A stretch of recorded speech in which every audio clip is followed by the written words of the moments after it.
हरे कृष्णा। मित्रों, किसी को पता नहीं होता है कि उसकी मृत्यु कब होगी तथा किस प्रकार से होगी। मनुष्य अल्पज्ञ है, अज्ञानी है, वह अपना भविष्य नहीं जान सकता है। परंतु गरुड़ पुराण में कुछ ऐसे संकेत बताए गए हैं जिससे मनुष्य यह अनुमान लगा सकता है कि मेरी मृत्यु 6 महीने के अंतराल में हो सकती है। अपना भविष्य कोई नहीं जानता है, इसलिए हमारे शास्त्रों में कुछ ऐसे ज्ञान हैं जो हमारे भविष्य का भी हमें पता लग सकता है। तो आइए जानते हैं भगवान श्री हरि विष्णु ने गरुड़ से मृत्यु के समय होने वाले संकेत क्या क्या बतलाए। गरुड़ जी कहते हैं, हे भगवान, कैसे पता चलता है कि हमारी मृत्यु होने वाली है। भगवान कहते हैं, हे गरुड़, हे कश्यप नंदन, बिंदा के पुत्र, तुमने बहुत ही उत्तम प्रश्न पूछा है, तो सुनो। मृत्यु के 6 महीने के पहले कहते हैं, एक कहावत आपने सुनी होगी कि मरते वक्त आपकी परछाई भी आपका साथ नहीं देती है,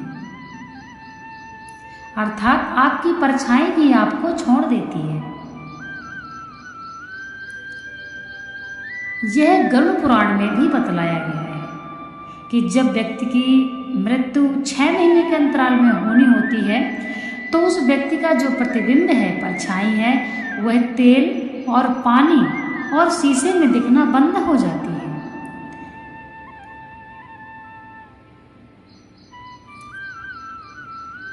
पानी में नहीं दिखती है और शीशे में भी व्यक्ति को फर्क महसूस होता है। भगवान कहते हैं, जब व्यक्ति की मृत्यु निकट होती है व्यक्ति गौर नहीं कर पाता है, व्यक्ति इस चीज को कभी नहीं समझ पाता है, क्योंकि व्यक्ति अल्पज्ञ है, उसे नहीं है पता उसकी मृत्यु कब होने वाली है। जब उसके निकट मृत्यु होती है तब भी उसको पूर्ण भरोसा नहीं होता है कि मैं मरूंगा। जब उसके पास यमराज आते हैं तब भी वह प्रयत्न करता है यमराज से बचने का, क्योंकि तब भी उसको यह पूर्ण भरोसा नहीं होता है कि मेरे मृत्यु निकट है, मेरे सर पर मृत्यु खड़ी है। यह व्यक्ति को कभी भी भरोसा नहीं होता है। सबको मरते देखकर भी व्यक्ति सीना तान के क्यों जीता है, क्योंकि उसको पता ही नहीं है कि उसकी मृत्यु कब होनी है। बस उसको ऐसा महसूस होता है कि मैं नहीं मरूंगा, इसलिए किसी को कुछ पता नहीं है, इसलिए व्यक्ति निश्चिंत होकर जीता है। परंतु अगर यह लक्षण दिखाई देने लगे और व्यक्ति पहले गरुड़ पुराण को पढ़ चुका है तो वह चिंतित अवश्य होगा। इसीलिए बताया गया है कि मृत्यु के निकट होने पर व्यक्ति आध्यात्मिक हो जाता है तथा आध्यात्मिक चिंतन करता है। मृत्यु के 6 महीने के अंतराल में होने पर व्यक्ति अधिक चिंतित होता है। क्यों चिंतित होता है? क्योंकि वह समझता है कि मेरे मृत्यु के लक्षण मुझे दिख रहे हैं और मैंने अपने जीवन में कितना पाप किया है, कितना पुण्य किया है, वह मैंने कितना गलत कार्य किया है। यह सब सोचकर व्यक्ति भयभीत और अधिक चिंतित रहता है।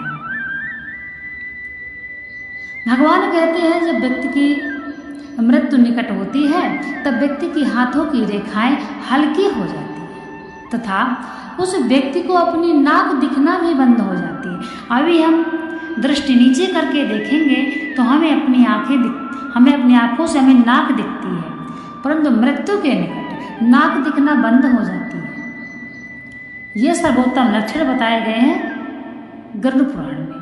और कहते हैं, जब व्यक्ति की मृत्यु निकट होती है तब उस व्यक्ति को अपने कान, आँख और ये सब पत्थर की भांति लगने लगते हैं, निष्क्रिय लगते हैं तथा उस व्यक्ति को पितृ दिखते हैं, सपने में दिखते हैं, या उस व्यक्ति को पितृ के दर्शन होते हैं। इसलिए कहा जाता है कि जब व्यक्ति के प्राण निकलते हैं उस समय व्यक्ति के पास पितृ भी आते हैं, तो पितृ भी दिखना आरंभ हो जाते हैं। उस समय व्यक्ति ऐसा महसूस करता है, जब व्यक्ति की मृत्यु निकट होती है, कि वह अपने को सामाजिक तौर से अलग समझता है, एकांत समझता है। कहते हैं मृत्यु के निकट आत्मा शरीर से अपने को अलग समझने लगती है, महसूस करती है। बाएं हाथ में हमेशा मरोड़ होती है, यह भी मृत्यु का लक्षण है। व्यक्ति की सांसें उल्टी चलती है, यह भी व्यक्ति के मृत्यु का लक्षण है। इसीलिए कहा जाता है कि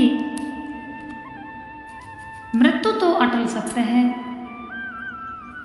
इसीलिए कर्म ही साथ देता है। यदि हम पुण्य करते हैं तो हमारे कर्म हमारा साथ देंगे, पाप करते हैं तो हमारे कर्मों के अनुसार ही हमको सजा मिलती है। मृत्यु के 1 घंटे पश्चात व्यक्ति की आत्मा अपने परिजनों को देखकर बहुत परेशान होती है तथा अपने शरीर में दोबारा प्रवेश करने का प्रयत्न करती है। अपना घर देखकर, अपना परिवार देखकर आत्मा बिलखती है, हाय हाय करके रोती है। मृत्यु के 1 घंटा पहले व्यक्ति को दिव्य दृष्टि प्राप्त हो जाती है। जब व्यक्ति के प्राण कंठ में आ जाते हैं, तब व्यक्ति कुछ भी बोलने, कहने और सुनने में भी वह असमर्थ हो जाता है। इसलिए जब व्यक्ति के 1 घंटा पहले दिव्य दृष्टि व्यक्ति को प्राप्त होती है, तो वह व्यक्ति 1 घंटे के अंदर समस्त संसार को देखने की क्षमता रखता है तथा अपने जीवन में किए गए सारे पाप और पुण्य को देखता है। उस व्यक्ति के आंखों में कैमरा चल जाता है, उसके दिमाग में वह कैमरा चलता है कि व्यक्ति ने अपने जीवन में कितना पुण्य और कितना पाप किया है। वह यमराज को देखता है, पितरों को देखता है, समस्त संसार को देखता है, अपने सभी कर्मों को देखता है, परंतु वह सिर्फ हाथों से इशारा कर सकता है, उसके कंठ में प्राण होते हैं। इसलिए वह घड़-घड़ करता है कि वह बोलने का प्रयास करता है, परंतु घड़-घड़ की आवाज़ इतनी ज़्यादा होती है कि स्पष्ट समझना नामुमकिन होता है। चाहे आप जिसको भी देख लीजिए, वह बोलने का प्रयास करेगा, परंतु वह आपको कुछ नहीं बता सकता है। यह मृत्यु के समय घटनाएं हैं। यमराज उसके पास खड़े रहते हैं तथा यमराज को देखकर वह भयभीत होता है और इशारे करता है हाथों से, तथा भय के कारण ही उसकी आत्मा निकल जाती है। तो मृत्यु के समय ये संकेत गरुड़ पुराण में बताए गए हैं। कुछ ऐसे संकेत हैं जो व्यक्ति को पता लगता है कि हमारी मृत्यु कब होगी और कैसे होगी। हमने आपको बताया मृत्यु कैसे होती है। यमराज आते हैं, पितर आते हैं, 1 घंटा पहले व्यक्ति को दिव्य दृष्टि प्राप्त होती है और वह उसके प्राण कंठ में आते हैं, वह बोलने में भी असमर्थ होता है। तो इस प्रकार से मृत्यु होती है। यदि किसी की आकस्मिक मृत्यु हो जाए, किसी की अकाल मृत्यु हो जाती है, तो उसका अलग बात है। स्वाभाविक मृत्यु भी